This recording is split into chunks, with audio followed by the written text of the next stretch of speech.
The auction square in Blackthorn Vale smelled of smoke and fear. Rows of chained men and women stood on a wooden platform under the gray morning sky, waiting to be sold like cattle. Among them stood Ilara Voss, her wrists bound in iron, her dark hair falling over her face. She did not cry. She had learned long ago that tears only made the guards laugh. She was 17 when her family's pack was destroyed. Now, at 22, she carried only fragments of that old life. A burned village, a mother's scream, a silver mark on her wrist that she always kept hidden beneath a wrapped cloth, because if anyone saw it, they would know exactly who she was. She was the last living heir of the Nightfall bloodline. Most people believed the Nightfall wolves were extinct, wiped out years ago by the armies of King Chaol Ashgrave. Ilara let them believe it. She did not know the full truth of what she carried, only that her grandmother's dying words had been a warning. Never let them see the mark. Never let them know your name, the crowd murmured, as a tall figure walked through the square. Guards straightened. Merchants bowed low. Even the wind seemed to quiet. It was the king himself. Chaol Ashgrave rarely attended slave auctions. He found them distasteful, a relic of a crueler age that his own father had built and that he had never fully dismantled. But his lands were short on workers after the border wars, and his advisors insisted he needed to be seen among his people, reminding them who ruled. He walked past rows of trembling captives without much interest, his sharp gray eyes scanning the platform with the boredom of a man who had seen too much of the world's ugliness. Then his gaze landed on Ilara. She was not weeping like the others. She was not begging. She stood with her chin lifted, staring directly back at him, her eyes burning with a quiet, dangerous defiance. Something inside him stirred. His wolf, usually silent and controlled, rose to attention, as if recognizing something ancient and important. He told himself it was simply surprise at her boldness. No one looked at him like that, not anymore. "That one," he said, nodding toward her. The auctioneer scrambled forward, eager to please. "An excellent choice, Your Majesty. Strong hands, quiet temperament." "Free her," Chaol interrupted. The square fell silent. Even the guards exchanged confused glances. "Your Majesty?" the auctioneer stammered. "I said free her. Release her chains. She is no longer property. She is a free woman, under my protection." Ilara's breath caught. Free? She had not expected mercy from the king whose armies had once burned her home. She had expected chains, or worse. Instead, guards moved forward and unlocked her wrists, and the heavy iron fell away with a metallic clatter that seemed impossibly loud in the silence. She did not thank him. She could not find the words. She only stared at him, trying to understand what kind of trick this was. Chaol did not explain himself, not even to his own advisors. He simply turned and walked away, leaving orders that she be brought to the castle and given proper lodging and a position among the healers. That night, in his private chambers, Chaol stood by the window and wondered why he had done it. He was not a man who acted on impulse. He ruled through discipline, through careful calculation, yet something about that woman's eyes had cracked through years of control. He told himself it meant nothing. He was wrong. The castle was unlike anything Ilara had known since she was a child. Warm halls lit by firelight. Servants who did not flinch at every sound. She was given a small room near the healer's quarters, and put to work grinding herbs and preparing medicines under the guidance of an old healer named Mabel. She kept to herself at first, speaking only when spoken to, always careful to keep her wrist covered. She expected cruelty to arrive eventually. Kindness, in her experience, was usually a mask worn before something worse. But days passed, and no cruelty came. She saw the king only rarely at first, passing through corridors with his guards, his expression unreadable. Then one evening, she was sent to deliver medicine to his study for a headache that had plagued him for days. She knocked, was told to enter, and found him seated at a large desk, covered in maps and letters, rubbing his temple with visible exhaustion. "The healer sent this," she said quietly, placing the small vial on his desk. He looked up at her, surprised. "You're the one from the auction." "Ilara," she said, before she could stop herself. "Ilara," he repeated, as if testing the name. "Why did you not thank me that day?" She lifted her chin, the same defiance from the auction returning. Should I thank the man whose armies destroyed my home? He did not answer immediately. Something flickered across his face. Guilt, perhaps, or old grief. I did not command every battle in this kingdom's past. Some wars began before I ever took the crown. I have spent years trying to end the cruelty my father started, not continue it. She had not expected honesty. It disarmed her more than any apology could have. Then why buy my freedom? She asked. I don't know, he admitted, and for a moment, he looked less like a king and more like a tired, lonely man. You did not look at me the way everyone else does, like I was something to fear or something to use. You looked at me like I was simply a man standing in your way. She almost smiled. Almost. You are a man standing in my way, she said. You are also a king. Sometimes I forget the difference, he murmured. From that night on, small moments began to build between them. She would bring him remedies for his headaches, and he would linger, asking questions about her life before the auction, careful never to press too hard when she grew quiet. She learned that beneath his cold reputation was a man exhausted by the weight of ruling alone, surrounded by advisors who valued power more than people. One evening, a visiting lord named Draven cornered her in a hallway, his tone sharp with suspicion. You've become quite comfortable here, he said, for a nameless slave girl. I am no longer a slave, she replied evenly. The king freed me himself. Yes, Draven said, his eyes narrowing. I wonder why. Before he could say more, Kale arrived, his presence immediately shifting the air in the hallway. Is there a problem, Draven? No problem, Your Majesty, Draven said smoothly, though his gaze lingered on Alara a moment longer than necessary before he walked away. Kale watched him go, something uneasy settling in his chest. Draven had always been ambitious, always hungry for more influence than his position allowed. He made a note to keep an eye on him.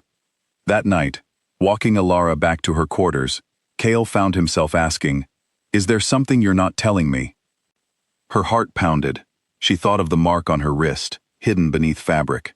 She thought of the warning her grandmother had given her, and the fear that had followed her every day since her family's pack was destroyed.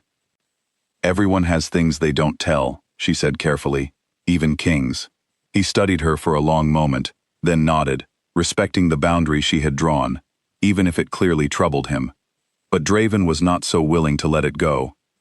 Over the following weeks, he began quietly investigating Alara's past, questioning old soldiers, searching through records of the war that had destroyed the Nightfall Pack years earlier. He noticed something strange in the healing techniques she used, methods that matched old Nightfall traditions thought lost forever. He began to suspect the truth. Meanwhile, Kale and Alara grew closer, drawn together by something neither of them fully understood. He began seeking her out not for medicine, but simply for her company, for the rare feeling of being seen as a man rather than a crown. She found herself trusting him in ways she never thought possible, slowly allowing herself to believe that perhaps not every kindness was a trap. One quiet evening on the castle balcony, overlooking the moonlit forest, Kale turned to her with unusual vulnerability. I have ruled alone for so long, he said, that I forgot what it felt like to simply talk to someone without calculating what they wanted from me. And what do you think I want from you? She asked softly. Nothing, he said. That is what frightens me most, and what I find myself hoping for, more than I should. She felt her heart ache with the truth of her own feelings, feelings she had tried desperately to bury. She cared for him, more deeply than she had ever intended to. But every day she stayed silent about her past felt like a lie growing heavier between them. She never got the chance to tell him herself. At a formal ceremony held to honor healers across the kingdom, old Mabel proudly presented Alara's remedies to the visiting council, unaware of the danger in doing so. Among the council was an elderly healer who had served during the war years ago, a man who recognized the old Nightfall techniques instantly. When Alara reached to adjust a bandage, her sleeve slipped, revealing the silver mark on her wrist. The old healer gasped. Nightfall, he whispered, loud enough for the hall to hear. The word spread through the ceremony like fire through dry grass. Nightfall, the bloodline believed destroyed. The bloodline tied to an ancient warning, that any king who spilled Nightfall blood would one day fall by a Nightfall hand. Guards moved instantly, drawing weapons, surrounding her. Draven stepped forward from the crowd, feigning shock, though satisfaction gleamed in his eyes. "She has deceived the crown," he declared loudly. "A Nightfall heir, hidden within these very walls. She is a danger to the king's life." "Seize her," someone shouted, and chaos erupted through the hall. Chaol arrived just as guards closed in around her, fear and fury mixing violently in his chest. "Stop," he commanded, his voice booming through the hall with the full authority of a king. "No one touches her." "Your Majesty," Draven said quickly, "she carries the blood of the very bloodline sworn to end your life, the prophecy." "I know the old stories," Chaol interrupted sharply. "I do not rule my kingdom by fear of legends." He turned to Alara, searching her wide, frightened eyes. "Is it true?" She swallowed hard, tears finally breaking through years of careful control. "Yes," she whispered. "I am the last of the Nightfall line, but I swear to you, I never wished harm upon you. I only wanted to survive." The hall waited in tense silence, weapons still raised, fear thick in the air. Chaol stepped closer, lowering his voice so only she could hear. "Did you know, when I bought your freedom, who you were?" "No," she said honestly. "I only knew I was afraid, and that you were the first person in years who looked at me and saw something other than a threat or a tool." He studied her for a long moment, then turned to face the hall, his voice firm and unwavering. "This woman has lived in my castle for months. She has healed my people, eased my pain, and shown more honesty in her silence than most show in their words. I will not condemn her for blood she did not choose." "But the prophecy," an advisor protested. "If she is not stopped." "Fate is not written in blood alone," Chaol said. "It is written by choice, and I choose to trust her." Draven, seeing his plan collapsing, lunged forward suddenly, drawing a hidden blade meant to force the prophecy's hand and eliminate them both in the chaos. Guards moved too slowly to stop him. Alara reacted first. Without thinking, she threw herself between Draven and Chaol, using every ounce of strength she had to knock the blade aside before it could strike. In the struggle, Draven was subdued by the castle guards, his betrayal now laid bare before the entire council. Chaol knelt beside her as she caught her breath, his hands trembling with relief and fear. "You could have let fate take its course," he said quietly. "You could have let the prophecy end me." "I told you," she said, meeting his eyes. "I never wanted your death. I wanted to live. And somewhere along the way, living meant staying beside you." In the weeks that followed, Draven was stripped of his title and exiled from the kingdom for his betrayal. The old prophecy, once feared as a warning of doom, was re-examined by the council and reinterpreted through a gentler truth. Perhaps the Nightfall heir was never meant to end the king's life, but to end the coldness and isolation that had ruled him for so long, replacing it with something far stronger. Chaol stood before his court, Alara at his side, and made a declaration that silenced every doubt in the hall. "I once bought this woman's freedom, not knowing what she carried," he said. "I know now. She carries no curse. She carries courage, honesty, and a heart stronger than any prophecy written before her birth. I do not fear what she is. I am grateful for who she has chosen to be." He turned to her, taking her hand gently in front of the entire kingdom. "Alara Voss of the Nightfall line, will you stand beside me, not as a secret hidden in these halls, but as my equal and my queen?" Tears filled her eyes, but for the first time in years, they were not tears of fear. "Yes," she whispered, "I will." And so the king who once bought her freedom without knowing her secret, found that the very thing he feared losing his life to had instead given him a life worth living. The old wounds between broken bloodlines began to heal, not through fear or conquest, but through trust freely given and love bravely chosen. The kingdom of Blackthorn Vale entered a new era, not built on old prophecies of doom, but on the quiet strength of two people who chose each other, again and again, no matter what the past had written for them.